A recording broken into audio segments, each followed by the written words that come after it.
नमस्कार, मैं हूं दीपाली राणा। आप देख रहे हैं योर मनी, आपका शो जिसमें हम मदद करते हैं आपकी एक बेहतर फाइनेंशियल प्लानिंग करने के लिए, आपका पोर्टफोलियो क्रिएट करने में, और एग्जिस्टिंग पोर्टफोलियो पर हमारे एक्सपर्ट्स की राय भी इस शो के जरिए आपको मिलती है। तो हर रोज हम आपके फ्यूचर को संवारने की कोशिश करते हैं आपकी मदद करके। और अगर आप भी इस शो में आना चाहते हैं, अपने सवाल पूछना चाहते हैं, सलाह लेना चाहते हैं कि कैसे आप बेहतर फाइनेंशियल प्लानिंग कर सकते हैं, तो आप इस शो का बनिए हिस्सा। आप हमें ईमेल भेज सकते हैं, व्हाट्सएप कर सकते हैं, सोशल मीडिया प्लेटफॉर्म्स पर भी अपने सवाल हमें आप सेंड कर सकते हैं। नोट कर लीजिए, ईमेल के लिए आप mf@moneycontrol.com पर अपना सवाल आप भेजिए। इसके अलावा हमारा व्हाट्सएप नंबर है 7045220000, और इसके अलावा #AskAwazYourMoney, इस पर यह हैशटैग लिखकर अपना सवाल आप लिखिए और भेज दीजिए। फेसबुक, ट्विटर पर अपने क्वेश्चंस आप हमें पोस्ट कर सकते हैं। हमारे साथ आज के मेहमान भी मौजूद हैं। हमारे साथ रुंगटा सिक्योरिटीज के डायरेक्टर हर्षवर्धन रुंगटा बने हुए हैं। रुंगटा साहब नमस्कार, स्वागत है आपका। और कोशिश तो यही होती है हमारे शो के जरिए कि हम व्यूअर्स को मदद कर सकें, लेकिन संक्षेप में सवालों के सिलसिले को शुरू करें उससे पहले एक चीज मैं आपसे पूछना चाहती हूं। जब मार्केट में इतनी वॉलेटिलिटी हो तो हर कोई कंफ्यूज होता है कि आइडल मोड ऑफ इन्वेस्टमेंट क्या होना चाहिए, स्पेशली जब आपको इक्विटीज में एक्सपोजर लेना हो। उन तमाम व्यूअर्स के लिए क्या कमेंट्स हैं आपके जो कंफ्यूज है कि म्यूचुअल फंड्स खरीदें या डायरेक्ट स्टॉक्स खरीदें या किसी और सोर्स को वो पिक करें? वेल दीपाली, एकदम सही सवाल पूछा आपने कि हम कोई भी इन्वेस्टर से अभी जो इंटरेक्ट कर रहे हैं सबके मन में यही कंफ्यूजन है कि इतनी वॉलेटिलिटी के बीच में भी इक्विटी में इन्वेस्ट करें कि ना करें।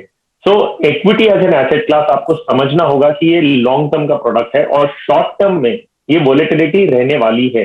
अगर आप चाहते हैं कि आप इक्विटी में इन्वेस्ट करें और मार्केट एक तरफ ही चलता रहे तो वो नहीं होने वाला। सो आई थिंक एक सिंपल सा जवाब, एक सिंपल से सिचुएशन के लिए, वॉलेटिलिटी हमेशा मार्केट में रहने वाली है। अगर आपको इन्वेस्ट करना है तो एक एसआईपी, एक रेगुलर, एक स्मॉल अमाउंट से आप करते रहे। मार्केट ऊपर जा रहा है, नीचे जा रहा है, आप हर लेवल पे खरीदें ताकि लॉन्ग टर्म गोल्स आपके लिए ठीक रहेंगे। ठीक है, तो ये आपको एक word of caution, word of tip आप कह सकते हैं, इन्वेस्टमेंट्स रिलेटेड मिला है मिस्टर रुंगटा की ओर से। लेकिन बिना देरी किए सवालों को शामिल करते हैं। सुब्रता चौधरी वेस्ट बंगाल से हमारे साथ मौजूद है। सुब्रता जी नमस्कार, बताइए क्या सवाल है आपका? Hello ma'am, good morning, good evening. Good evening. हाँ मैम, मेरा क्वेरी, हाँ मैंने अपना पोर्टफोलियो तो आप लोगों को भेजा है, तो मैं क्या पोर्टफोलियो रिपीट करूं? जी, मेरा एसआईपी पोर्टफोलियो। नहीं, पोर्टफोलियो रिपीट करने की जरूरत नहीं है, आप अपना गोल्स बताइए और सवाल बताइए।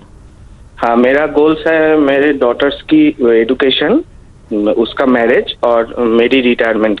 ये 3 गोल्स है मेरे। तो मेरा ये जो मेरे डॉटर के एजुकेशन के लिए almost 30 lakh, 30 to 40 lakh, marriage के लिए भी उतना ही 30 to 40 लाख, और मेरे रिटायरमेंट के लिए 2.5 CR, ये मेरे गोल्स है। तो मेरी एज 32 है और बेटी की उम्र अभी 8 मंथ्स है।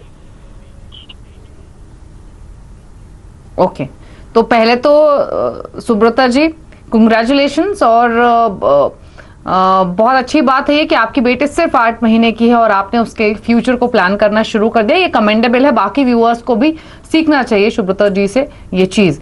अब रही बात आपके पोर्टफोलियो की, तो 17,000 की आपकी SIP चल रही हैं, 1.5 साल आपको हो चुका है। हर्षवर्धन जी, आपके पास इनकी पोर्टफोलियो की डिटेल्स हैं। ऑलमोस्ट इन्होंने 7 फंड्स अपने पोर्टफोलियो में रखे हैं। सवाल आपने सुना, 17 साल बाद बच्चे की पढ़ाई के लिए इनको 40 लाख चाहिए, 25 साल बाद शादी के लिए भी 40 लाख, और रिटायरमेंट के वक्त 2.5 करोड़। तो पहले तो पोर्टफोलियो पर राय, बाकी इनके गोल्स कैसे हासिल होंगे? वेल, तो देखिए, पोर्टफोलियो में सारी जो स्कीम्स है वो अच्छी हैं। सिर्फ एक ऑब्जर्वेशन मेरी तरफ से है, इनके पास 2 निफ्टी 50 इंडेक्स फंड हैं। तो आपके पास अगर इंडेक्स फंड ले रहे हैं तो इसमें फंड मैनेजमेंट तो कोई अलग से होता नहीं है कि भाई फंड मैनेजर अपनी कोई स्किल्स लगा के स्टॉक सिलेक्शन करते हैं।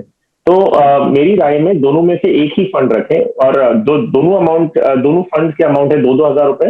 उसको कोई भी एक फंड ले लें, आपको यूटीआई में ज्यादा कंफर्टेबल है या HDFC में, वो दोनों एट पार फंड है। तो दोनों में से कोई भी एक फंड रखिए, 4,000 की SIP सिर्फ उसी फंड में करने लग जाए। जहां तक सवाल है आपके लक्ष्यों का कि आप जो पैसे चाहते हैं आपकी डॉटर की एजुकेशन, पढ़ाई, मैरिज एंड आपके रिटायरमेंट के लिए, तो वेल 17,000 की अगर आप SIP कर रहे हैं और अगर हम 12 से 14% का अनुमान लगाते हैं, आपकी रिक्वायरमेंट्स आने वाली है 17 साल के बाद और 25 साल तक। तो मुझे लगता है कि आपके जो लक्ष्य, जो टारगेटेड अमाउंट है वो आपके पूरे हो जाएंगे।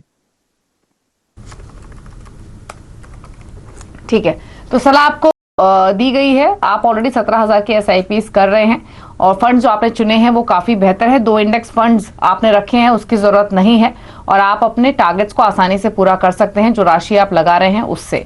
आगे बढ़ेंगे, नकुल से बात करते हैं, पुणे से हमारे साथ मौजूद है। नकुल जी नमस्कार, बताइए क्या सवाल है आपका? मैं म्यूचुअल फंड्स में रेगुलर SIP कर रहा हूँ। जो एक SIP ब्लू चिप फंड है उसमें मैं 2015 से इन्वेस्ट कर रहा हूँ, और जो बाकी 3 SIP मैंने शुरू की है वो मैंने लास्ट ईयर शुरू की है। Now looking at the goals जो मेरे हैं, तो जो SIP मैंने चुनी है वो सही है या फिर I have to make some changes to it? Liability के हिसाब से I am having a home loan, तो just wanted to genuine feedback from your side कि वो am I on the right track or? ठीक है, तो मदद करेंगे आपकी मिस्टर रुंगटा। तो मिस्टर रुंगटा, आपने सवाल इनका सुना, इनकी 42,000 की SIPs ऑलरेडी चल रही हैं। अच्छी बात मुझे इनके पोर्टफोलियो में ये लगी कि इन्होंने बहुत सारे फंड्स अपने पोर्टफोलियो में नहीं रखे हैं कि बड़ा अमाउंट इन्वेस्ट कर रहे हैं तो लिस्ट बहुत लंबी कर ली है। रेस्ट्रिक्ट किया है इन्होंने अपनी इन्वेस्टमेंट्स को। इनके पास 4 फंड्स हैं, फ्लेक्सी कैप है, इंडेक्स है, ब्लू चिप है, नेस्डेक है। Small cap mid cap missing है हालांकि इनके पोर्टफोलियो में, लॉन्ग टर्म के लिए वो भी बहुत इंपॉर्टेंट पार्ट होते हैं पोर्टफोलियो का। अब आप बताइए, इनके गोल्स 18 साल में 1 करोड़ चाहिए, 25 साल में 50 लाख और 25 साल बाद ही इनको रिटायरमेंट के वक्त 4 करोड़ चाहिए। अब क्योंकि इनकी जो एनुअल इनकम है वो 25 लाख के आसपास है, तो मैं मान के चल रही हूँ कि शायद इनकी कैपेबिलिटी होगी कि ये अपने इन्वेस्टमेंट्स को और रेस कर सकें। अब आप बताइए इनके लिए आइडियल स्ट्रैटेजी क्या होगी?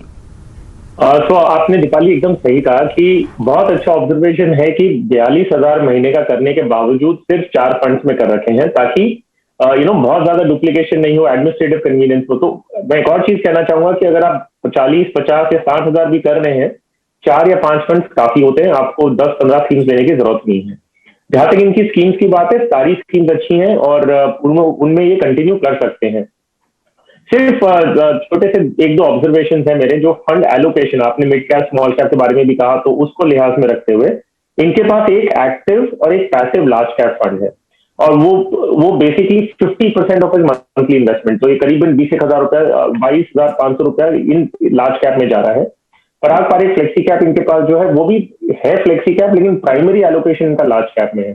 तो इंडियन इक्विटी मार्केट में जितना ही इन्वेस्ट कर रहे हैं उतना पूरा पैसा एसेंशियली लार्ज कैप में जा रहा है। उसके अलावा जो इनके पास इंटरनेशनल फंड है वो ठीक है, NASDAQ 100 कोई उसमें दिक्कत है नहीं, हालांकि फिलहाल कंट्रीब्यूशन नहीं जा रहा होगा, but that scheme is fine. So आप सिर्फ large cap, primary large cap का एक अगर पोर्टफोलियो इंडियन इक्विटी से बनाते हैं, वैसे टेक्निकली कुछ गलत नहीं है इसमें, लेकिन क्योंकि आपका नजरिया इतना लंबा है, तो क्यों ना एक स्कीम, एक पर्टिकुलर पोर्शन हम मिड एंड स्मॉल कैप में भी इन्वेस्ट करें, ताकि ओवरऑल पोर्टफोलियो रिटर्न जो हमें आगे जाते हुए मिले उसमें थोड़ा हमें इजाफा हो सके। तो अगर नकुल आप इस बात से सहमत हैं तो आप शिफ्ट करिएगा, नहीं है तो आप कंटिन्यू कर सकते हैं। ऐसा नहीं है कि आपको मिड एंड स्मॉल कैप लेना ही है। तो अगर आप ये मेरी बात से सहमत है कि मिड एंड स्मॉल कैप एक आप स्विच कर सकते हैं, तो SBI ब्लू चिप फंड की जगह आप SBI मल्टी कैप ले लें, तो उसमें लार्ज कैप भी आएगा, mid cap and small cap भी आ जाएगा। सो जस्ट कि एक थोड़ा सा सेम फंड हाउस के पास रहेंगे, plus at the same time आपके पास एक मिड एंड स्मॉल कैप का थोड़ा एक्सपोजर आ जाएगा। ठीक है, तो आपको सलाह दी गई है और इन चेंजेस को आप अप्लाई कीजिए अपने पोर्टफोलियो पर, तो आप अपनी फाइनेंशियल प्लानिंग को और बेहतर तरीके से कर सकेंगे। और थोड़े थोड़े आपको चेंजेस यहाँ पर सजेस्ट किए गए हैं। मिड कैप स्मॉल कैप को ऐड कीजिए अपने पोर्टफोलियो में। दीपक हमारे साथ मौजूद है ओडिशा से। दीपक जी नमस्कार, बताइए क्या सवाल है आपका? नमस्ते मैडम। मैं मैडम 2 SIP ऑलरेडी कर रहा हूँ मैडम, और मैं एक 10,000 रुपए का एक SIP करना चाहता हूँ। ओके, ठीक है, तो आपके ऑलरेडी जो चल रही हैं, एक तो स्मॉल कैप है आपके पास SBI का, एक SBI का फ्लेक्सी कैप है, टोटल 6,000 के आपके SIPs चल रही हैं। पूछ लेते हैं, बताइए क्या सजेशन रहेगा? अच्छी बात यह है ये सिर्फ 20,000 रुपए महीना कमाते हैं और 10,000 तक की इन्वेस्टमेंट कर रहे हैं, तो अपनी कमाई का 50% इन्वेस्ट करने का इन्होंने प्लान किया है, जो कि बहुत अच्छी बात है। अब बताइए पास हैं ये रखें, और नई SIP जो शुरू करनी है 4,000 की, उसके लिए क्या सजेशन होगा? दीपाली, दोनों स्कीम्स जो इनकी हैं वो एक ही फंड हाउस से है, लेकिन ठीक है, दोनों अच्छी स्कीम्स है, तो कोई दिक्कत नहीं है कि आपको जबरदस्ती कुछ और करना है। 3-3 हजार कर रहे हैं वो कोई प्रॉब्लम नहीं है। जो एडिशनल 4,000 ये करना चाहते हैं, मैं सजेस्ट करूंगा कि एक dedicated pure large cap fund लें और लार्ज कैप कैटेगरी में एक इंडेक्स, ताकि इनके पास लार्ज एंड स्मॉल कैप है ही, एंड फ्लेक्सी कैप के जरिए इन्हें मिड कैप और अदर कैटेगरीज में भी एक्सपोजर मिल जाता है। तो लार्ज कैप में ये ABSL equal weight Nifty 50 index fund ले लें और उसमें ये इन्वेस्ट करने लग जाए, तो इनका 10,000 large cap, flexi cap and small cap में चला जाएगा। इन्होंने अपने लक्ष्य भी दिए थे, कहा था कि 50 लाख रुपए इन्हें 10 साल में चाहिए। सो अनफॉर्चुनेटली 10,000 रुपए अगर ये महीने का इन्वेस्ट कर रहे हैं तो 50 लाख रुपए इन्हें 10 साल में बनना थोड़ा मुश्किल है। इन्हें अपने इन्वेस्टमेंट्स को डबल करना होगा, जो हालांकि फिलहाल मुश्किल लग रहा है, क्योंकि जैसे आपने देखा कि 20,000 की इनकम पे 10,000 ये ऑलरेडी इन्वेस्ट कर रहे हैं। लेकिन नेवरदलेस जैसे आगे बढ़ते रहे, इनकम बढ़ती रहेगी, तो आप अपना इन्वेस्टमेंट बढ़ाते रहे, जितना लक्ष्य के पास आ जाए उतना बेहतर है। ठीक है, तो धीरे धीरे अपने SIP की रकम आप बढ़ाइए, जैसे सजेस्ट किया गया है आपको। लार्ज कैप फंड आप जोड़ सकते हैं, इंडेक्स फंड जिसमें आदित्य बिरला सन लाइफ का निफ्टी 50 इक्वल वेट इंडेक्स आप चुनिए, इसमें 4,000 के SIPs कीजिए। अपने टारगेट को हासिल करने के लिए 20,000 तक के SIPs जरूरी हैं, तो अपने जैसे कमाई बढ़े वैसे इन्वेस्टमेंट की राशि बढ़ाइए। रुक रहे हैं इसी के साथ एक ब्रेक के लिए। ब्रेक के उस पर पवन हमारे साथ मौजूद है फोन लाइन पर, उनसे करेंगे बातचीत, जानेंगे उनका पोर्टफोलियो। जल्द वापस आते हैं।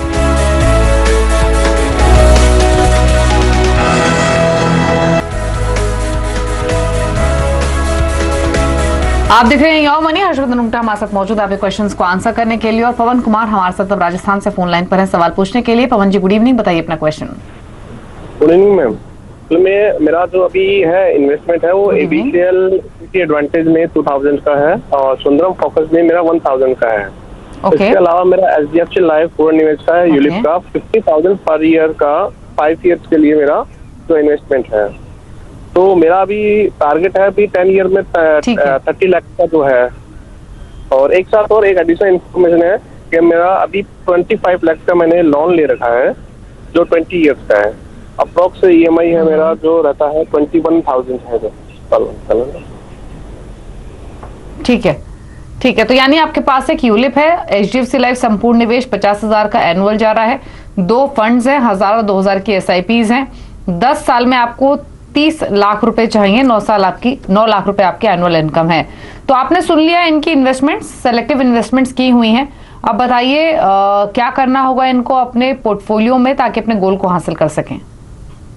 वेल पवन कुमार जी, 3,000 रुपया महीने का इन्वेस्ट करने से आप अगर 10 साल में 30 लाख चाह रहे हैं तो बहुत मुश्किल है ये इकट्ठा होना। ये अगर आपको इसे करना हो तो आपको डेफिनेटली अपना इन्वेस्टमेंट बहुत कई ज्यादा बढ़ाना होगा।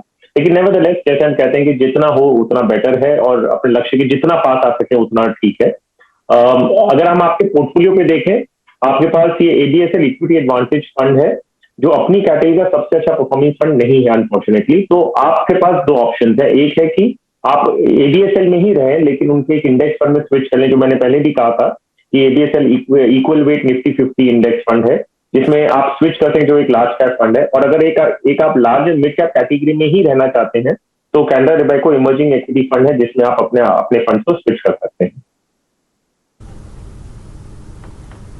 ठीक है, तो चेंजेस आपको सजेस्ट किए गए हैं। इक्विटी एडवांटेज फंड की जरूरत नहीं है पोर्टफोलियो में, और बाकी एक फंड आप और ऐड कर सकते हैं जो कि कैनरा रोबेको इमर्जिंग इक्विटी है। ये सजेशन आपके लिए है।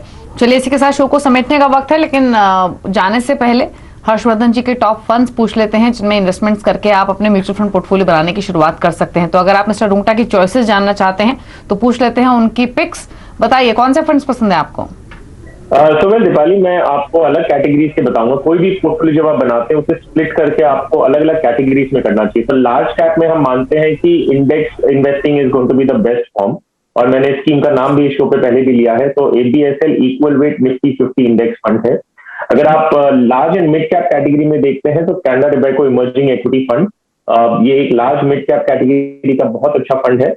मिड कैप स्पेसिफिक अगर आप पोर्टफोलियो में इंक्लूड करते हैं तो ICICI through mid cap 150 index fund, इस कैटेगरी में भी मैं इंडेक्स फंड का एक सलाह दे रहा हूँ फॉर न्यू इन्वेस्टर्स। अगर वो आना चाहते हैं और मिड कैप का एक्सपोजर लेना चाहते हैं, a very good scheme to start with, जिसमें आपको फंड मैनेजर बायस कम से कम आपको वो ट्रैक नहीं करना होगा। और फ्लेक्सी कैप कैटेगरी में पराग पारिक फ्लेक्सी कैप, ये 4 फंड अगर आप अपने पैसे डिवाइड करके हर कैटेगरी में एक्सपोजर लेते हैं, बाय एंड लार्ज आपको इक्विटी मार्केट का एक्सपोजर, इंडियन इक्विटी मार्केट का एक्सपोजर मिल जाएगा और फ्लेक्सी कैप के जरिए आपको थोड़ा बहुत इंटरनेशनल इक्विटी का भी पोर्टफोलियो इंक्लूड हो जाता है। ठीक है, तो आपको ये 4 फंड्स बताए गए हैं जिनके साथ आप अपने पोर्टफोलियो बनाने की शुरुआत कर सकते हैं। शुक्रिया मिस्टर रुंगटा आने के लिए शो में और सभी क्वेरीज को भी आंसर करने के लिए और ये फंड्स भी बताने के लिए हमारे व्यूअर्स को। इसी के साथ योर मनी में तो इतना ही। खबरों पर अपडेट के लिए CNBC आवाज के साथ रहिए यूट्यूब, ट्विटर, फेसबुक के जरिए। नमस्कार।